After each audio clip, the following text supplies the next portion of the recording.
Boa noite. Conforme o prometido, estamos nós aqui, estamos próximos aí das 20 horas, faltam apenas aqui 5 minutos no máximo para nós começarmos a nossa live desta noite. É uma proposta nossa nesse período de quarentena, nesse período de isolamento, a gente ter esses momentos, além daqueles momentos que nós temos lá no culto, da transmissão que nós fazemos dos nossos cultos ao vivo. Fazemos a transmissão do culto do domingo, do culto vespertino, de louvor e adoração ao nosso Deus, e fazemos também a transmissão do nosso culto na quarta-feira, que na verdade é a nossa reunião de oração. Esses são os dois períodos que nós temos o privilégio de estar com você por meio de uma live.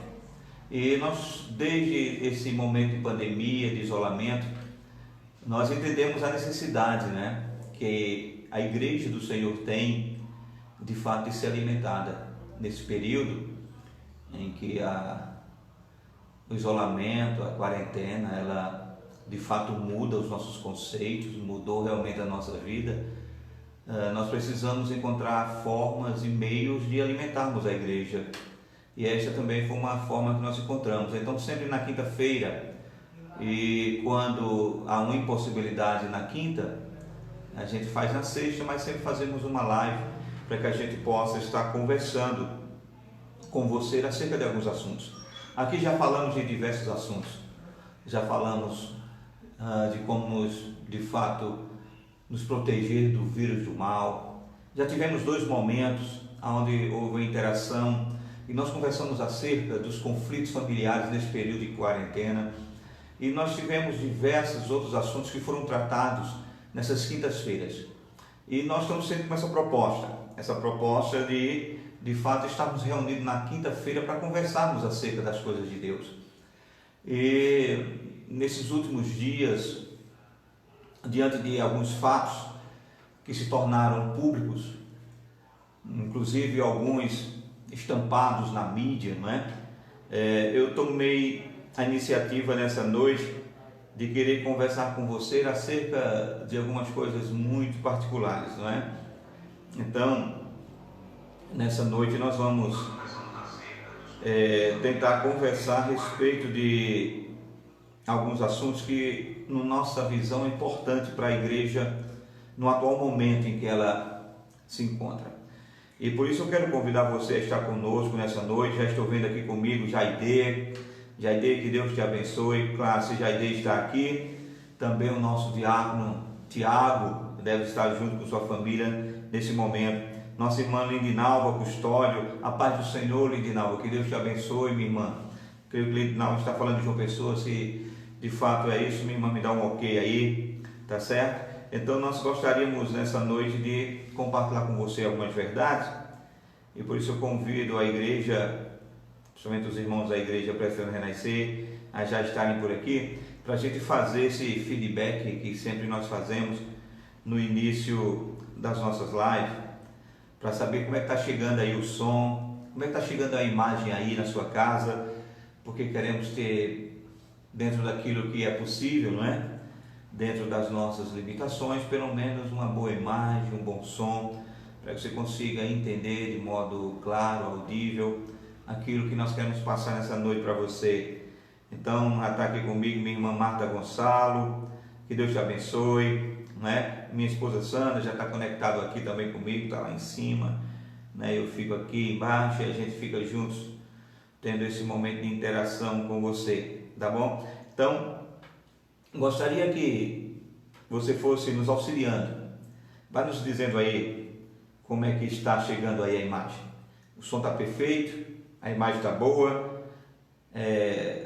Isso é muito importante para nós. Então eu gostaria de ouvi-los. E você que vai chegando aqui, vai deixando o seu ok, vai deixando o seu recado, para que quando a gente tiver um número de pessoas já aqui tudo dando ok para nós, dizendo que está tudo bom, está perfeito, em termos de som e de imagem, a gente começa a nossa live, tá certo? Então, Eu já estou aqui com alguns irmãos aqui que já está dando aqui, já está dizendo que está perfeito. Meu irmão, Diácono Tiago está dizendo, estou aqui, pastor, estou sim, que bom que você está aqui, meu querido, louvado seja Deus, Tiago.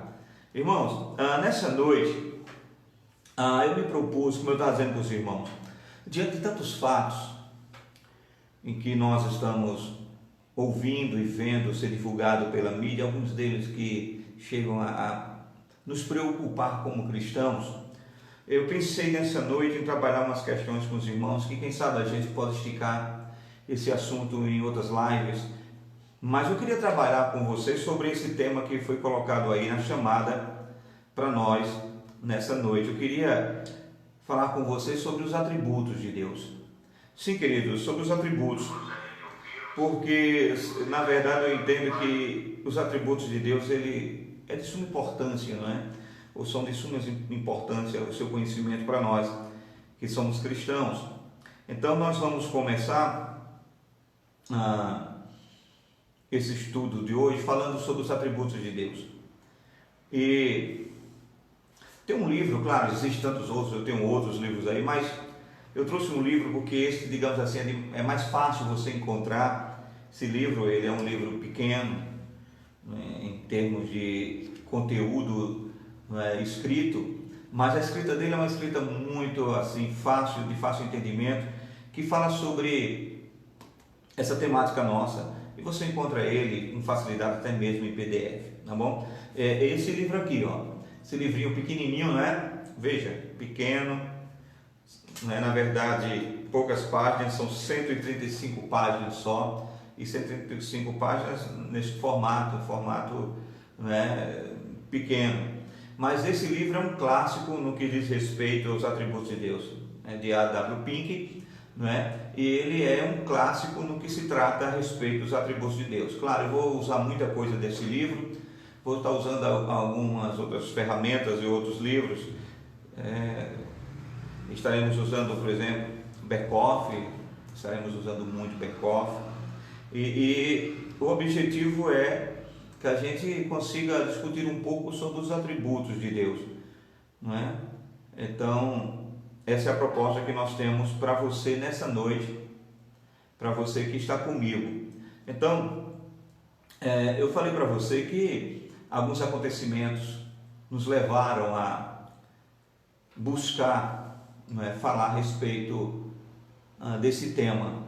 Porque, queridos, cada vez mais nós conseguimos percebermos que o povo de Deus precisa melhor conhecer a Deus.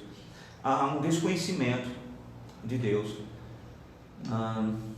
Eu creio que essa pandemia, ela mudou, né, não somente a nossa conjectura local, mas eu creio que essa pandemia, ela mudou o conceito de mundo, não é?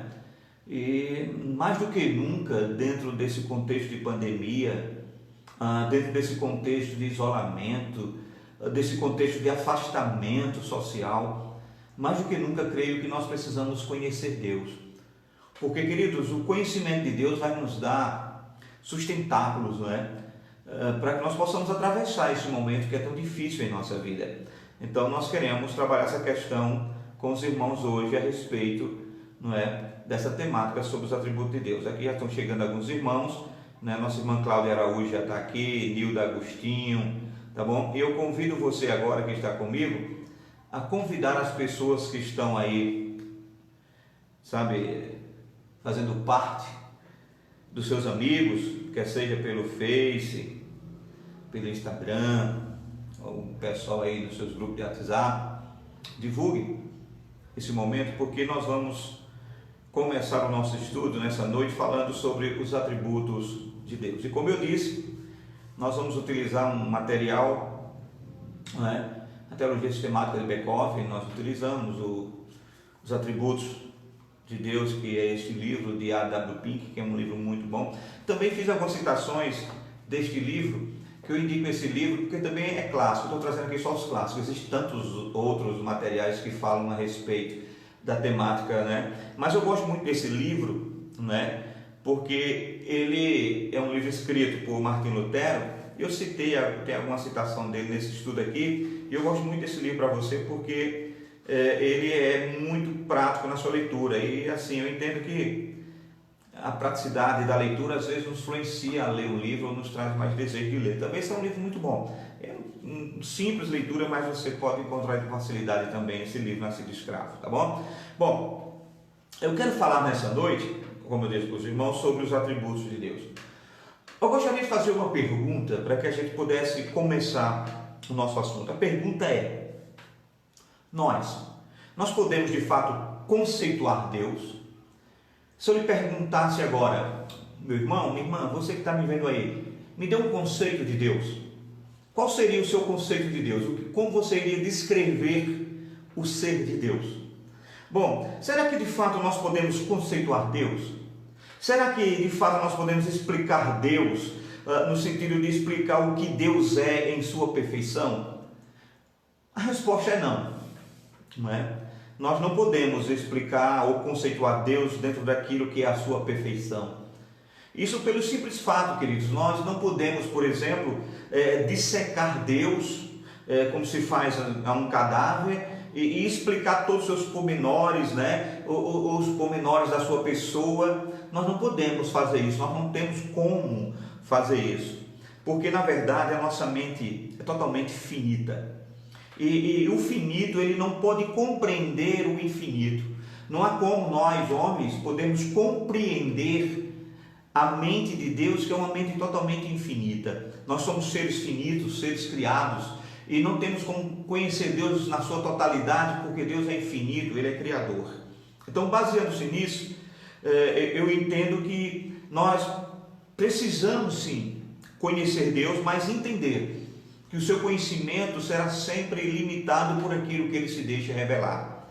Paulo, escrevendo aos Romanos, no capítulo 11, um texto bastante conhecido nosso, no capítulo 11 da carta que Paulo escreve aos Romanos, no capítulo 11, a partir do verso 33, há aquela expressão maravilhosa de Paulo, onde ele diz: ó profundidade da riqueza, tanto da sabedoria como do conhecimento de Deus. Veja o que é que Paulo vai dizer.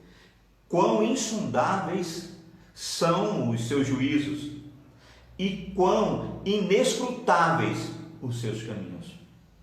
Quem, pois, conheceu a mente do Senhor?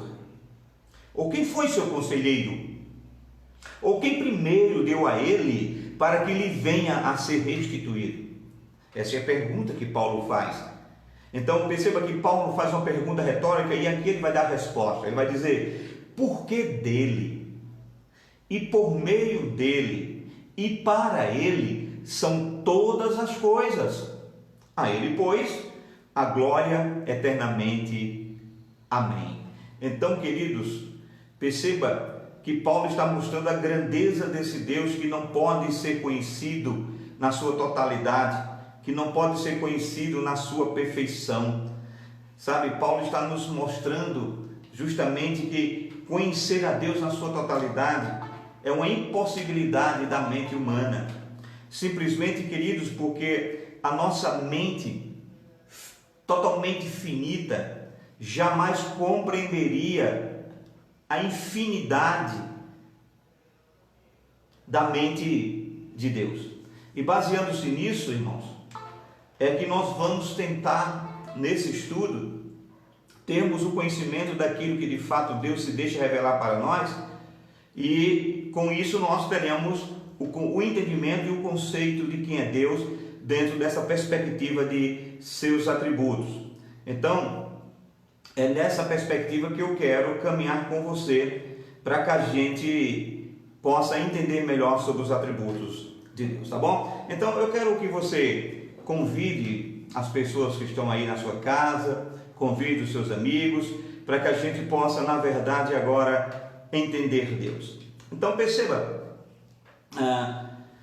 dentro dessa nossa incapacidade, dentro dessa nossa finitude, e por que não dizer, até mesmo dentro dessa nossa ignorância, de conhecer a plenitude de Deus, o próprio Deus, ele nos mostra uma partícula, na verdade, de quem Ele é.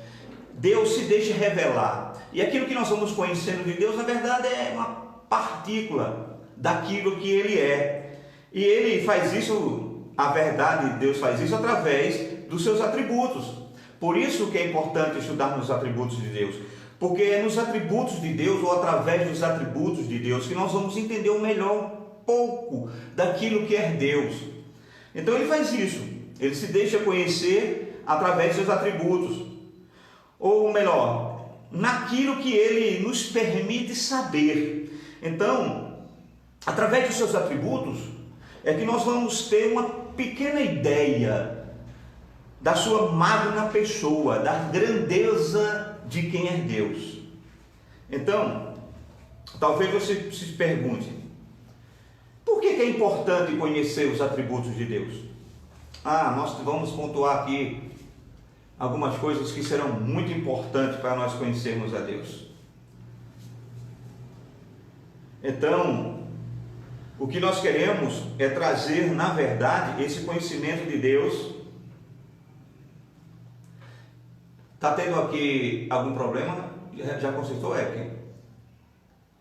Ok? Os irmãos estão me ouvindo aí, por favor, deem um toque para mim, que eu acho que houve um problema aqui na nossa transmissão. Eu vou até convidar aqui para ver se que pode nos auxiliar, para ver se já deu tudo certo. Está tudo ok? Tudo ok? Bom, então, voltando para cá, nós entendemos justamente isso, esses conceitos que nós vamos ter de Deus, aprendendo sobre a sua pessoa, é justamente para nos mostrar que esse Deus é o Deus que de fato se deixa revelar por meio dos seus atributos.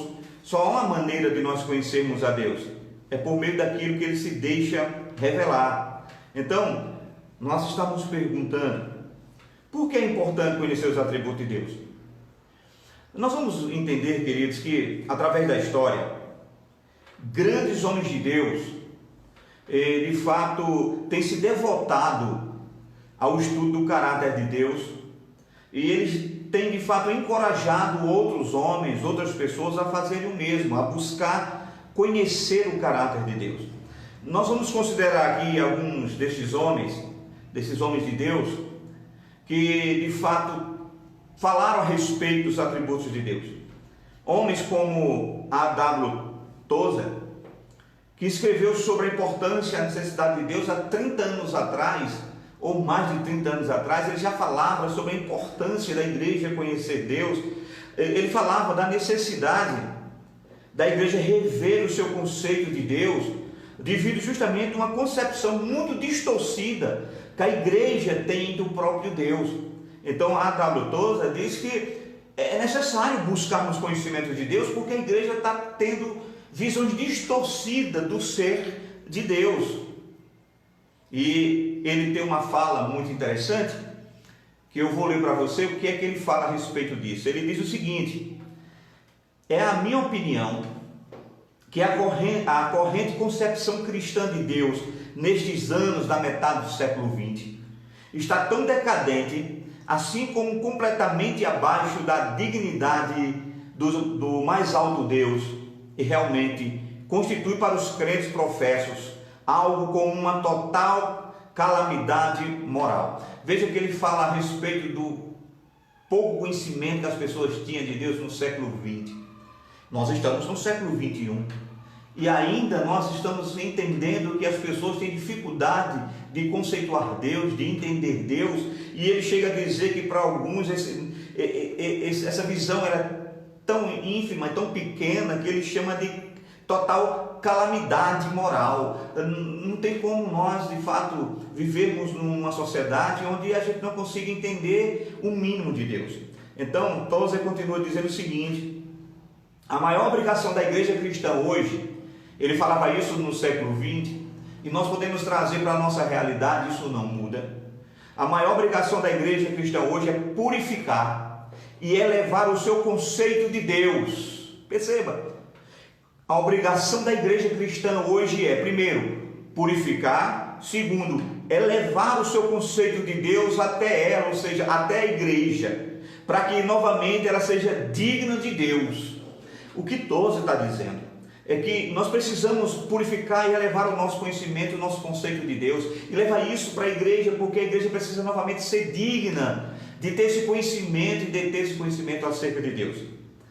O autor deste livro, que é A.W. Pink, ele é também da mesma opinião. Veja o que foi que ele disse acerca do conhecimento de Deus. Ele disse: o Deus desse século não se assemelha mais ao soberano das Sagradas Escrituras, do que a fraca chama de uma vela representa a glória do sol ao meio-dia. O Deus que é falado comumente nos púlpitos, mencionado na escola dominical e comentado em muitas das literaturas religiosas de hoje em dia, é uma ficção da imaginação humana, uma invenção de um sentimentalismo embriagado pelo egocentrismo. Ou seja, A.W. Pink está dizendo, queridos, que o Deus desse século, aqueles que as pessoas estão pregando, ele assemelha-se na verdade à soberania dele, sabe, queridos, a uma fraca chama de uma vela, assim como uma chama de uma vela está para a glória do sol, assim está o conhecimento de Deus para a igreja do século 21.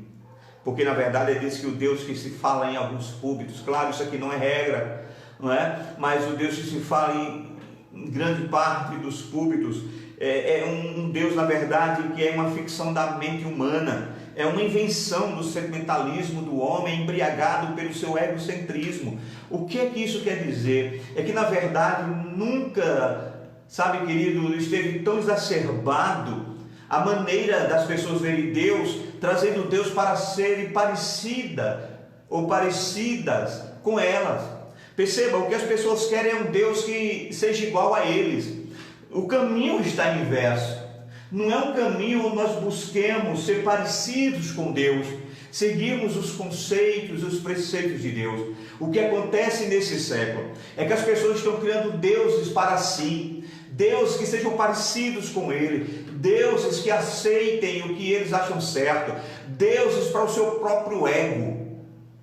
Então, queridos, A.W. Pink ainda continua dizendo: a idolatria fora do âmbito da cristandade forma deuses de madeira e deuses de pedra, enquanto milhões de idólatras dentro da cristandade fazem um Deus originário de suas mentes carnais. Ou seja, o que ele diz é: enquanto aqueles que não conhecem Deus criam para eles deuses de pedras, ou quem sabe deuses de madeira, aqueles que conhecem Deus estão criando agora um Deus que está sendo originado na sua mente carnal, aquilo que ele falou há pouco, que nós citamos, um Deus que é criado para que aceite as minhas necessidades, um Deus que eu posso de fato, sabe, ter como um gênio da lâmpada, que eu esfrego e que ele aparece, e ele aparecendo, ele apenas aparece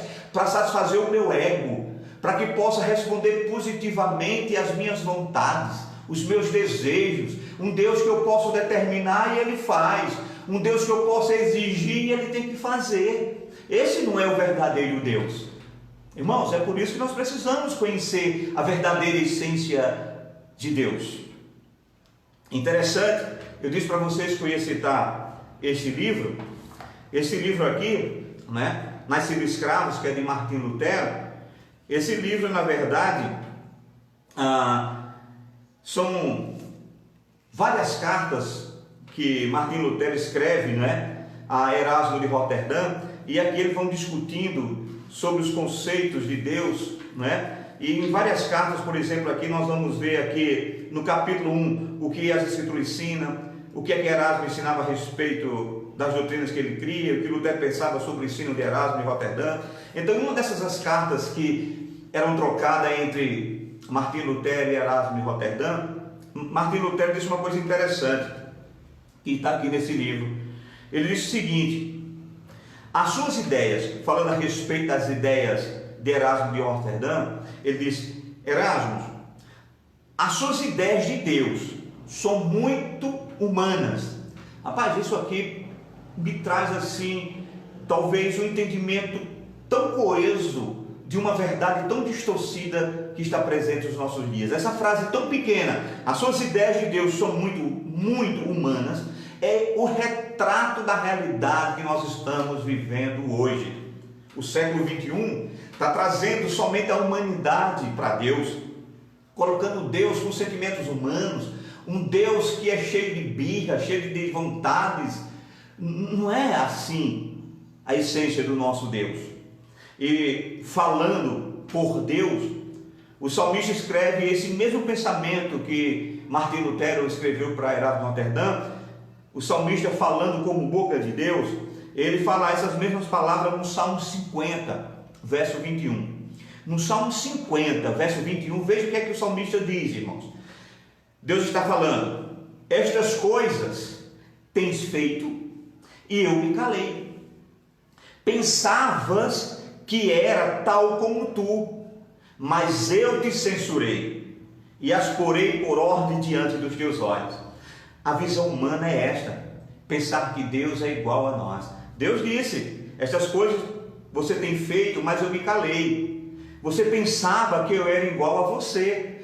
Perceba, por vezes nós estamos fazendo isso, tornando Deus parecido conosco, no sentido de Ele ter os desejos e que eu possa, executar as minhas vontades para esse Deus. Então Deus deixou de ser Senhor absoluto para ser o gênio da lâmpada, para que Ele esteja disposto a cumprir os meus desejos egocêntricos, as minhas vontades. Nem que para isso eu tenha que determinar, nem que para isso eu tenha que exigir. E a minha exigência tem que se tornar uma verdade, uma realidade, porque o meu ego, o meu desejo precisa ser massageado por esse Deus, que não é o verdadeiro Deus, é um Deus criado por minha mente.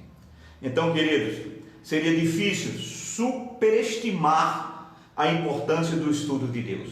As palavras de Charles Spurgeon, que foi um pastor batista, calvinista, um pastor batista britânico calvinista do século XIX, tido como o príncipe, dos pregadores.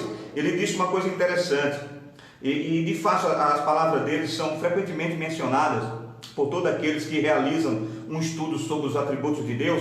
E claro que nós não poderíamos também deixar de mencionar essas palavras de Spurgeon, já que nós vamos tratar desse tema sobre soberania de Deus. Veja o que foi que Spurgeon disse: nada aumentará o intelecto, nada magnificará a alma toda do homem com uma devotada, séria e contínua investigação do grande assunto da deidade.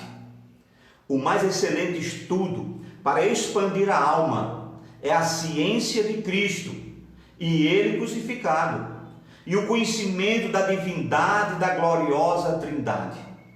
O estudo apropriado do cristão é a divindade. A maior ciência, a mais elevada especulação, a mais alta filosofia, a qual pode ocupar a atenção do Filho de Deus, é o nome, a natureza, a pessoa, as obras e a existência do grande Deus, o qual Ele mesmo o chama de seu Pai. Ele continua, Spurgeon, dizendo: há algo excepcionalmente proveitoso para a mente na contemplação da divindade. É um assunto tão vasto que todos os nossos pensamentos se perdem na sua imensidão. É tão profundo que os nossos orgulhos é abafado na sua infinitude. Outros assuntos nós podemos compreender e lidar com eles. Neles sentimos uma espécie de autocontentamento e continuamos nosso caminho com o pensamento: veja, eu sou esperto. Quando se trata de muitos assuntos, é assim que a gente faz. A gente detém conhecimento, a gente busca deter o conhecimento para dizer: nesse assunto aqui eu sou expert. Porém, veja o que Charles Spurgeon diz: porém, quando chegamos a esta ciência mestra, qual é a ciência mestra? O conhecimento de Deus. Descobrimos que o nosso prumo não pode alcançar a sua profundidade e que os nossos olhos de águia não podem ver a sua altura. Nós nos retiramos com o pensamento: eu sou antiquado e não sei de nada. É assim, queridos, esta é a visão. Então nós concluímos que o estudo da natureza, que o estudo do caráter de Deus é o mais alto chamado do cristão e é de grande importância e tem um grande valor prático. O cristão precisa conhecer o Deus a que ele serve. Sim, queridos, porque quando estudamos os atributos de Deus, mesmo que de forma limitada, pela limitação da nossa mente, nós podemos vislumbrar o seu caráter. Nós podemos entender um pouco mais sobre quem é Ele, quem é Deus. Nós podemos entender um pouco mais como é Deus. E, consequentemente, queridos, conhecendo melhor quem Ele é, conhecendo melhor como Ele é, a consequência disso é que nós vamos adorá-lo e atribuir a esse Deus uma glória de forma mais apropriada, de forma mais consciente. Nós vamos prestar um culto mais racional a este Deus. Então, queridos, nós podemos dizer que os atributos de Deus também, eles vão nos auxiliar na compreensão da natureza infinita de Deus em relação ao universo. Queridos, precisamos entender quem é Deus e qual é a sua relação, sabe, entre a sua infinitude de Criador, mas como Ele se relaciona com a sua criação, porque em meio ao relacionamento desse Deus com a sua criação está o relacionamento de Deus conosco, porque somos também criação de Deus. Então, eu prefiro entender justamente isso, que quando nós estudamos os atributos de Deus, nós vamos vislumbrar o caráter de Deus, nós vamos entender um pouco mais quem é Ele, como Ele age, e a consequência disso é que, entendendo melhor Deus, eu posso entregar a Deus o melhor culto, não é? Então, nós podemos entender essa questão dos atributos de Deus, vai nos auxiliar na nossa compreensão da natureza infinita de Deus em relação ao universo. Como é que Deus se relaciona com o universo? Será que Deus está no seu alto e sublime trono, como está agora, e que o universo aqui está, sabe, ao curso da casualidade? Será que, como alguns pensavam dentro da doutrina equivocada de que Deus era semelhante a um relojoeiro, que Deus criou o mundo, e criando o mundo, deu corda neste mundo e deixou o mundo agora, ele não tem mais nenhuma ingerência, ele não tem mais nenhuma interferência, porque o mundo agora percorre um curso determinado para ele, sem nenhuma interferência de Deus? Será que esta é a verdade? Vamos entender um pouco como Deus se relaciona com a sua criação? Primeiro, dentro da criação nós precisamos ter um entendimento de Deus. Queridos, Deus, Ele é autoexistente. Falando em criação, a primeira coisa que eu preciso entender é que Deus é autoexistente, ou seja, Deus é um ser independente, infinitamente exaltado sobre a natureza e que não sofre nenhum tipo de limitação por ela. Sabe, esse aspecto nós chamamos dentro da teologia de transcendência, ou seja, Deus é maior, Deus está acima, Deus transcende toda a sua criação. Ele não depende da sua criação para nada. Sabe, querido, Ele não sofre nenhum tipo de limitação por sua criação. Ele transcende a sua criação. Por outro lado, a sua presença e o seu poder agem de forma ativa dentro da criação. Irmãos, Deus, esse Deus que é, sabe, transcendente, Ele age ativamente dentro da sua criação, de modo, queridos, que Ele não é um simples espectador da história, mas na verdade é Ele quem controla, é Deus quem conduz todas as obras de suas mãos de acordo com o seu propósito. E a este aspecto dentro da teologia nós chamamos de imanência. Então nós já entendemos que, relacionado à criação, Deus é transcendente, está acima de toda a sua criação, ela não pode diminuí-lo, Ele estará sempre acima de toda a sua criação. Mas esse mesmo Deus que é transcendente, esse Deus ele é imanente, ou seja, Ele se relaciona com a sua criação. O mundo não é uma nau descontrolada. O mundo e a história não perderam o seu curso, não perderam de fato o rumo, porque Deus é quem conduz a história. O Deus que é transcendente, maior do que tudo e que todos, é o Deus que é imanente, é o Deus que conduz, que guia, que dá rumo à história. Ele está, sabe, queridos, num rumo na história, e é Ele que tem todo o poder para dominar sobre a história e sobre o mundo. E por isso nós temos a plena convicção: Deus nunca é pego de surpresa. Não existe essa possibilidade de dizermos: isso aqui não estava no conhecimento de Deus. Por exemplo, essa epidemia pegou Deus de surpresa. Não, essa epidemia, ela pegou a mim e a você de surpresa. Eu tenho certeza que você fez planos, assim como eu. Por exemplo, vamos falar aqui da realidade da questão igreja. Essa pandemia nos pegou no meio do aniversário da nossa igreja de 14 anos. E claro, nós tínhamos projetos, nós tínhamos projetados festividades, pregadores, semanas de oração e tantas coisas que não puderam ser executadas. Eu fui pego de surpresa. A liderança da nossa igreja, os nossos presbíteros, os nossos diáconos foram pegos de surpresa. A nossa membresia, todos foram pegos de surpresa. Mas Deus não, irmãos. Tudo está sob o seu controle, todas as coisas. Assim como Deus não foi pego de surpresa, Deus não está surpreso com o ocorrido. Ele tem domínio sobre todas as coisas. Então, eu creio nesse Deus transcendente e imanente. É isso que a Bíblia diz. Um Deus que transcende a sua criação, mas que age ativamente no controle da sua criação. Nada foge do seu controle. Então, a pergunta que não se cala é justamente essa: por que, irmãos, é importante conhecer os atributos de Deus? Eu vou dar aqui algumas razões por que é importante nós conhecermos os atributos de Deus. Poderia começar dizendo que, conhecendo os atributos de Deus, saberemos um pouco mais quem Ele é, conheceremos um pouco mais o seu caráter e conheceremos um pouco mais seu pensamento e sua vontade. Poderia também dizer que, conhecendo a Deus como Ele é, nós podemos honrá-lo como Ele merece. Sabe, nós iremos prestar-lhe uma adoração mais bíblica. Conhecendo melhor Deus, eu vou prestar-lhe a Ele um culto mais racional. E posso dizer também que estaremos, na verdade, mais preparados, queridos, para fazer uma apologia da nossa fé. Quando eu conheço melhor Deus, eu estou mais preparado para dar uma resposta acerca da minha fé e assim ficarmos imunes quando as distorções heréticas surgirem nesse presente século.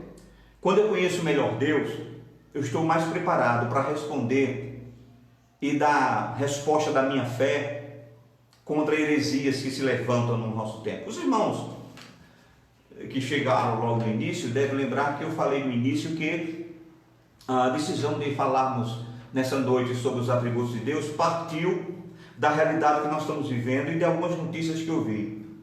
Eu vi essa notícia desde ontem em alguns sites da internet, mas eu vi também num jornal local, em uma das rádios locais, não da cidade de Queimadas, mas de Campina Grande, que falava acerca de uma heresia que está aparecendo por aqui. Deixa eu começar, eu vou contar duas heresias que eu falei, mas deixa eu contar primeiro uma que nós até falamos, que essa é bem local, é sobre o fato que foi divulgado, e nós falamos isso em um dos nossos cultos, mas talvez você que não tenha conhecimento, por exemplo, foi divulgado na nossa região aqui, que uma criança teve um sonho, e que essa criança ela sonhou com um anjo, e que esse anjo dizia a ela que estaria colocando dentro das Bíblias um fio de seu cabelo, e que as pessoas deveriam procurar o fio desse cabelo, ou o fio do cabelo desse anjo, dentro da Bíblia. E quando encontrasse o fio desse cabelo do anjo, eles deveriam primeiro ler o texto aonde esse fio foi encontrado da Bíblia, e depois colocar esse fio de cabelo dentro de um copo com água, tomar e dar para as pessoas da família tomarem. E a promessa era que todos aqueles que tomassem desse suposto chá de cabelo de anjo iriam ser curados ou imunizados contra o Covid-19. E isso espalhou-se na nossa região, e pessoas começaram a procurar fios de cabelo dentro da Bíblia. E claro, muitas pessoas encontraram fios de cabelos dentro da Bíblia. Mas claro, queridos, se é uma coisa que nós poderíamos encontrar dentro de uma Bíblia, é fio de cabelo. Porque nós manuseamos a Bíblia. Cabelo de braço, cabelo da própria cabeça. Se for homem, cabelo de bigode. Se for mulher, cabelo dos cílios. Então, da sobrancelha. Então, diversos cabelos podem se encontrar dentro da Bíblia. Mas quando nós não conhecemos Deus, quando nós temos uma visão limitada de Deus, nós vamos partir para crer nessas coisas. E pessoas vão atribuir a Deus isso. Alguém vai dizer, não, eu creio que é um cabelo que está lá. Irmãos, nós não cremos dessa forma. Isso é porque algumas pessoas creem, porque a visão de Deus que ela tem é limitada.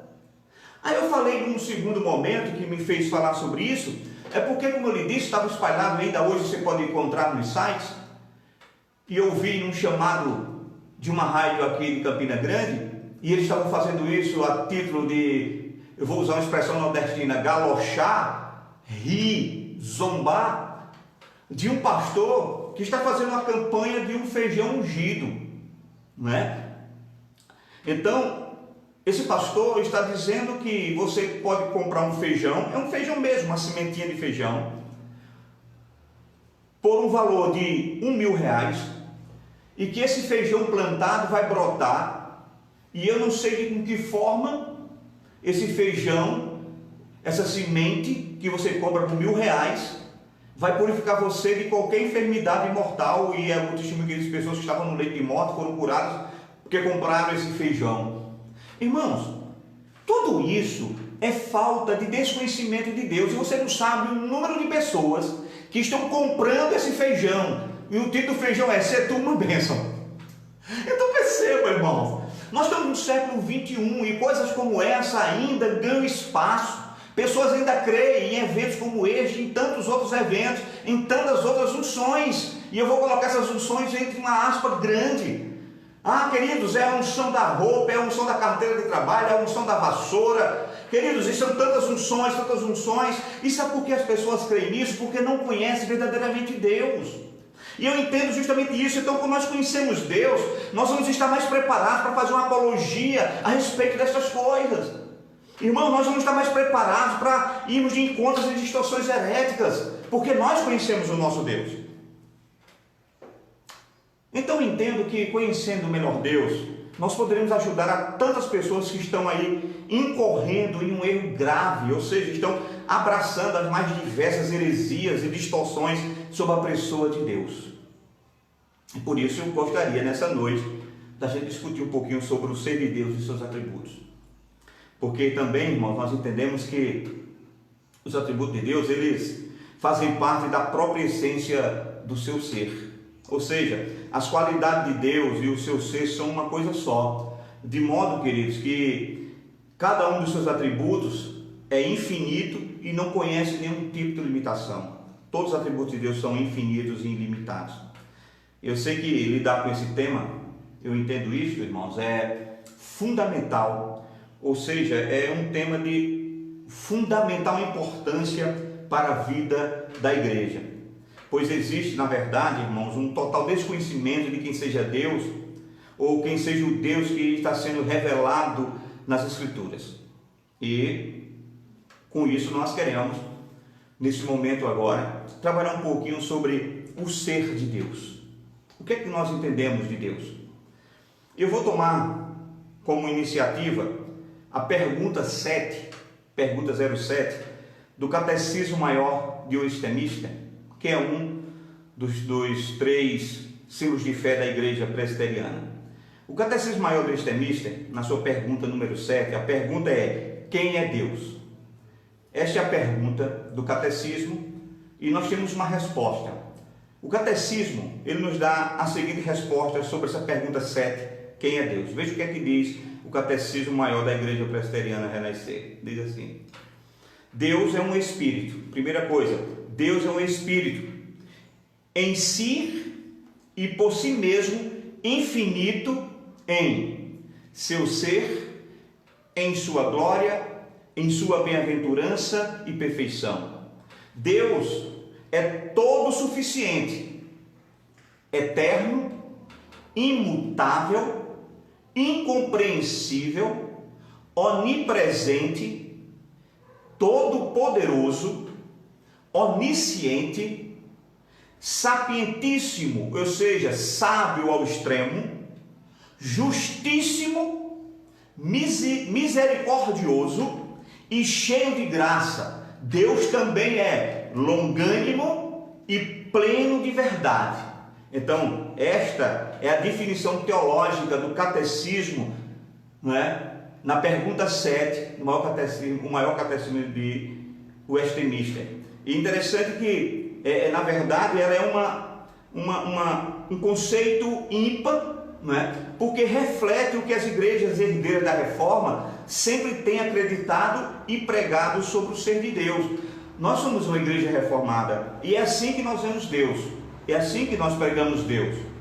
Então, eu falei para vocês que o Catecismo Maior de Westminster é um dos nossos símbolos de fé, mas outro símbolo de fé das igrejas reformadas, que é a Confissão de Fé de Westminster, nos apresenta também a mesma tônica a respeito de Deus. Na pergunta da Confissão de Fé de Westminster, no capítulo que trata da questão de Deus, a Confissão de Fé nos diz o seguinte: há um só Deus vivo e verdadeiro, o qual é infinito em seu poder, em seu ser e em suas perfeições. Ele é um Espírito puríssimo, invisível, sem corpo, membros ou paixões, é imutável, imenso, eterno, incompreensível, onipotente, onisciente, santíssimo, completamente livre e absoluto para fazer tudo para a sua própria glória, segundo o conselho da sua própria vontade, que é reta e imutável. Ele é também cheio de amor, é gracioso, misericordioso, longânimo, muito bondoso e verdadeiro remunerador dos que o buscam, e contudo justíssimo e terrível em seus juízos, pois odeia todo o pecado, de modo algum terá o inocente por culpado ou culpado por inocente. Essa é de fato a apresentação da Confissão de Fé do Westminster acerca do ser de Deus, não é? Veja que é bem parecido, porque são dois documentos gerados em uma mesma época, não é? Então eles vão falar sobre Deus. Então o que é que nós percebemos diante desse conceito de Deus? É que Deus é suficiente em si mesmo. A primeira coisa que precisamos entender é que Deus é suficiente em si mesmo. A Confissão de Fé nos mostra que Deus em si mesmo é suficiente, né? E a Bíblia que nos diz isso. A Bíblia nos diz que Deus é suficiente. A Confissão de Fé apenas vai transcrever o que a Bíblia nos diz, que Deus ele é suficiente em si mesmo. Agora, o que é que você entende quando eu digo que Deus é suficiente em si mesmo? O que é que vem à sua cabeça quando eu digo que ele é suficiente em si mesmo? Isso significa, queridos, que Deus, na verdade, não é dependente de nada ao seu redor para continuar existindo. Deus não precisa de nada ao seu redor para continuar existindo. Nós, por exemplo, para continuarmos existindo, nós precisamos de algumas coisas, essencialmente o ar que respiramos. Se nós não tivermos o ar que está aqui ao nosso redor, nós não vamos ter vida, vamos morrer. Deus não precisa de nada para existir. Ele é autoexistente, né? Ele é suficiente em si mesmo. Então, Deus, na verdade, ele tem em si toda a vida. Deus tem em si toda a vida, ou seja, ele é em si mesmo e de si mesmo toda a vida. Nós vamos encontrar essa verdade onde Deus é toda a vida em si mesmo e de si mesmo, quando João no capítulo 5, verso 26 relata o seguinte: pois assim como o Pai tem vida em si mesmo, veja como é que começa o verso, pois assim como o Pai, ou seja, Deus, tem vida em si mesmo, assim também deu ao Filho ter vida em si mesmo. O Pai tem vida em si mesmo, o Filho tem vida em si mesmo, porque o Pai e o Filho são uma só pessoa. Isso implica dizer, queridos, que Deus não precisa de nada, que Deus não precisa de ninguém para continuar existindo como Deus. Ele não precisa de nada da sua criação para existir, para que de fato ele seja Deus. A Confissão de Fé do Westminster diz exatamente isso, Ele é todo suficiente em si e para si. Ele é todo suficiente em si e para si, pois não precisa das criaturas que o trouxe à existência. Não deriva delas glória nenhuma, mas somente manifesta a sua glória nelas, por elas, para elas e sobre elas. Então perceba, Deus não precisa da sua criação para nada. Para ele existir, ele não precisa de nada disso, pelo contrário, ele somente manifesta na sua criação a sua glória. Ele manifesta a sua glória na sua criação, ele manifesta essa glória para a sua criação e sobre a sua criação. Então, nós podemos dizer, queridos, sem medo algum, que Deus tem em si mesmo toda a vida. Mas Deus não tem somente em si mesmo toda a vida, ele tem em si mesmo toda a glória. Deus tem toda a glória, queridos, em si mesmo. Ele é o Deus exaltado em si mesmo. Ou seja, a sua glória não é derivada de nenhuma coisa que ele criou. Assim como a sua vida não deriva de nada que ele criou, a sua glória não deriva de nenhuma das suas criaturas. Atos capítulo 7, verso 2, nos diz o seguinte: Estevão respondeu: irmãos e pais, ouvi. O que é que Estevão chamava a atenção das pessoas para ouvirem, ou seja, dos irmãos e dos pais? O Deus da glória apareceu ao nosso pai Abraão. O Deus da glória apareceu a Abraão. Então, Deus, queridos, ele tem em si toda a glória. Ele não precisa de nada da sua criação para que ele possa ser mais glorificado. Ele é o Senhor já glorificado, com toda a glória excelsa. Ele é o Deus todo glorioso. Mas também nós podemos ver que Deus é o Deus que detém sobre ele toda a bondade. A teologia reformada, irmãos, diz que Deus é o supremo bem que o homem deve ter. Deus é o supremo bem que o homem deve ter. Isso quer dizer que para nós, Deus é infinitamente bom. Ah, queridos, Deus para nós, ele é infinitamente bom. Deus é bom, querido, infinitamente bom. Marcos no capítulo 10, versos 17 e 18, vai mostrar uma coisa interessante, que alguém chamou Jesus de bom, e Jesus vai dar uma resposta baseada nessa verdade, né? De que Deus é que é toda a bondade. Veja o que é que ele vai dizer aqui, Marcos capítulo 10, versos 17 e 18. Ora, ao sair para se pôr a caminho, correu para ele um homem, falando desse homem que correu atrás de Jesus, o qual se ajoelhou diante dele e lhe perguntou. Veja a pergunta que esse homem vai fazer a Jesus. Ele começa dizendo assim: bom mestre, que hei de fazer para herdar a vida eterna? Então, Jesus aqui vai responder, mas eu quero que você perceba que a resposta de Jesus não é imediata acerca de dizer como aquele homem de fato iria herdar a vida eterna, quais seriam os preceitos para ele herdar a vida eterna. Veja a resposta de Jesus qual é. Respondeu Jesus: primeiro, por que me chamas de bom? Veja que a pergunta, na verdade, a resposta não foi direta à pergunta do homem. Cristo lhe diz: por que me chamas de bom? Ninguém é bom, senão um que é Deus. Deus é a essência de toda a bondade. Deus é bom para conosco, queridos. E isso é uma coisa interessante, porque quando nós conhecemos esses atributos de Deus, ou sabe, essa característica de Deus, a bondade, nós começamos a entender algumas coisas em nossa vida. Você sabia que nós e nós mesmos não temos condições de fazer bondade nenhuma para ninguém? Nós não temos bondade em nós. Sim, querido, essa bondade que nós temos hoje, ela é derivada de Cristo Jesus. Sabe, então, para que eu faça o bem para alguém, eu preciso ser motivado por Deus. Até minhas boas ações são motivadas por Deus, porque eu sou pecado. Não há como, sem que haja um mover do Espírito Santo, sem que haja um condicionamento do Espírito Santo a me levar a fazer o bem, eu fazer o bem. Então, às vezes, eu sempre digo, todas as vezes que alguém nos abençoa, a gente agradece àquele a quem Deus abençoou, com sentido, aquele que nos abençoou, com o tipo de sentimento embasado na seguinte verdade: Deus, obrigado, porque o Senhor usou fulano de tal para que fosse bondoso para comigo.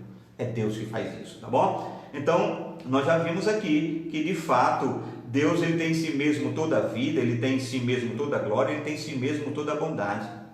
Então, diante disso, nós podemos dizer que Deus, queridos, ele é o fundamento de toda a criação. Deus, ele é o fundamento de toda a criação.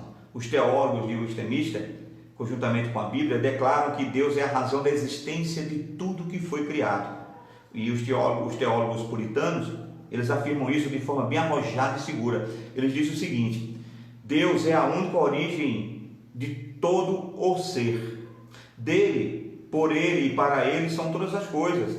E sobre elas tem ele o supremo domínio para fazer com elas, para elas e sobre elas tudo quanto quiser.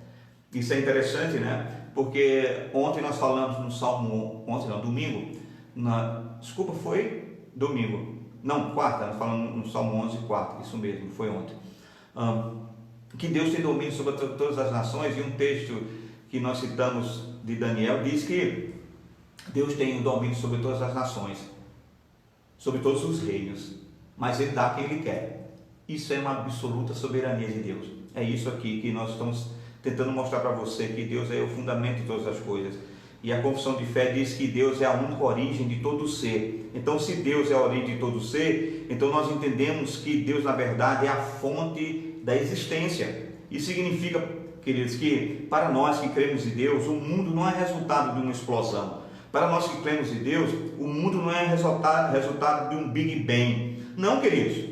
E nem para nós que cremos em Deus, o mundo é o processo de uma geração espontânea, sabe? De uma evolução espontânea, de um evolucionismo ou de um, davianismo. Não, queridos. Para nós que cremos em Deus, nós cremos que essa criação, ela tem um único autor, que é o nosso Deus. O único que tem poder para criar é Deus.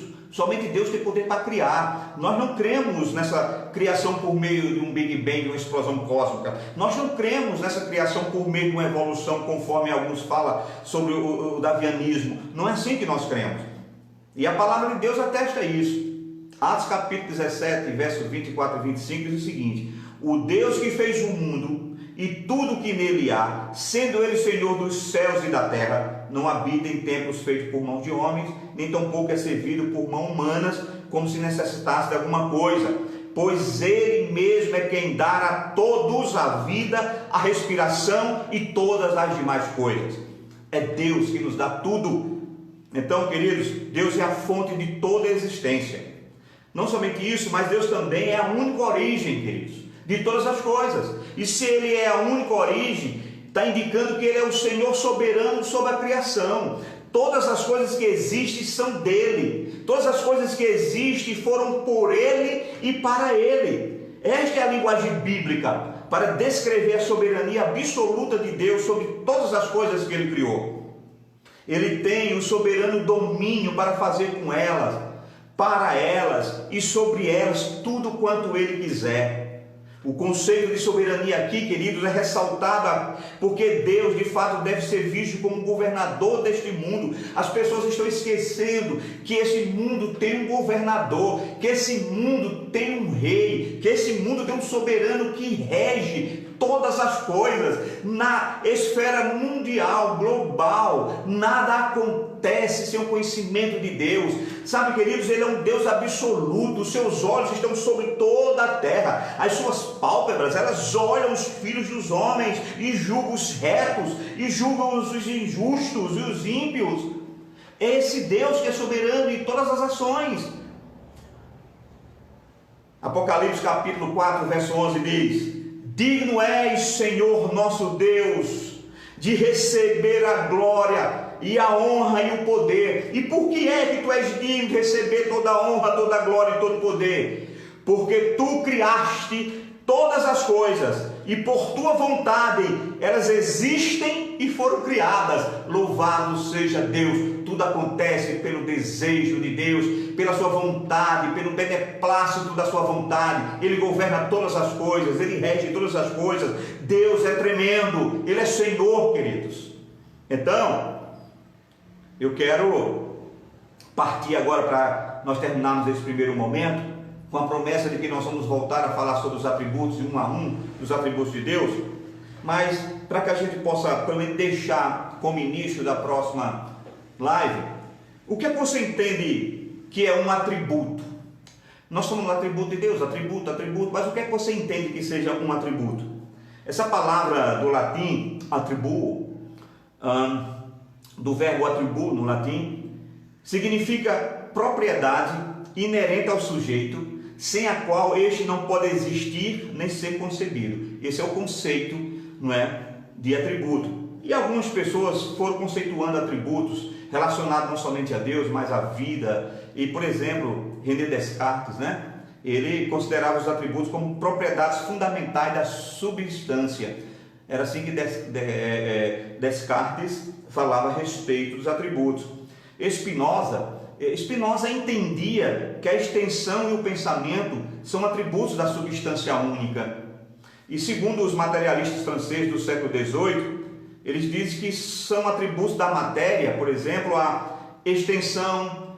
Eles dizem que é atributo da matéria também o movimento. E alguns outros chamados materialistas franceses do século XVIII, como Diderot, incluía ainda o pensamento como parte, né, desses atributos da matéria. Mas na teologia, isso para vocês que eu estou usando também alguma parte da teologia de Beckhoff, a teologia nos diz o seguinte: Beckhoff, por exemplo, diz que os atributos de Deus podem ser definidos como as perfeições que constituem predicativos do ser divino nas Escrituras, ou que são visivelmente exercidas por ele em suas obras de criação, providência e redenção.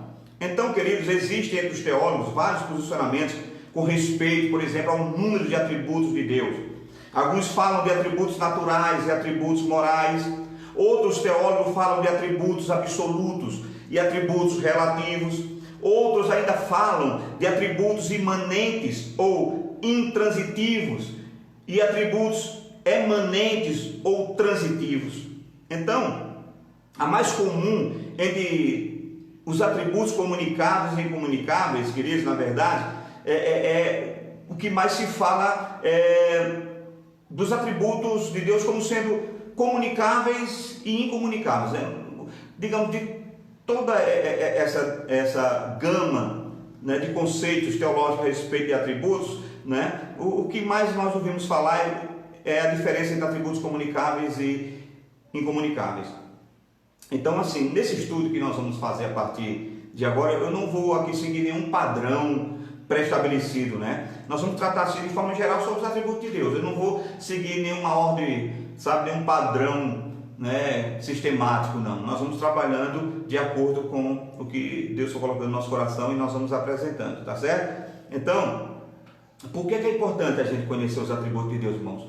Eu vou deixar que a Bíblia fale sobre isso, porque Jeremias, no capítulo 9, versos 23 e 24, nos diz o seguinte: assim diz o Senhor: não se glorie o sábio na sua sabedoria, e nem se glorie o forte na sua força.